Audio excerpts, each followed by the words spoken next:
Natural or synthetic? Dalawang choices. But which one is truly safer for your skin? Not just today, but over time. I'm Choc De Los Santos, cosmetic chemist and certified naturopath, bridging science and nature for your skin. Studies show natural compounds are rich in complex molecules. Some are antioxidants, vitamins, and phytonutrients. The body does not just accept them, works with them. Para silang kakampi ng katawan, helping to fight oxidative stress, repair damage, and nourish the skin barrier. Pero kahit natural, kailangan pa rin ng right formulation.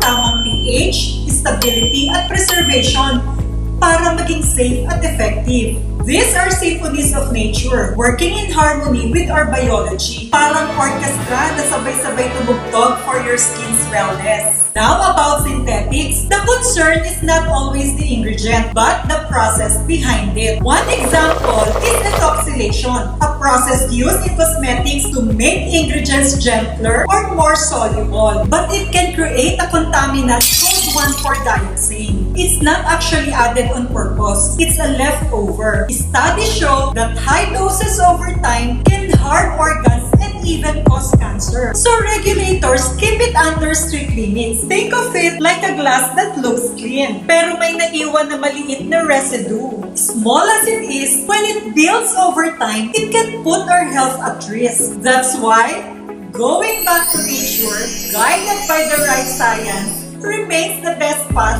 for long-term skin wellness. For more science and nature beauty, follow me and love your skin inside out.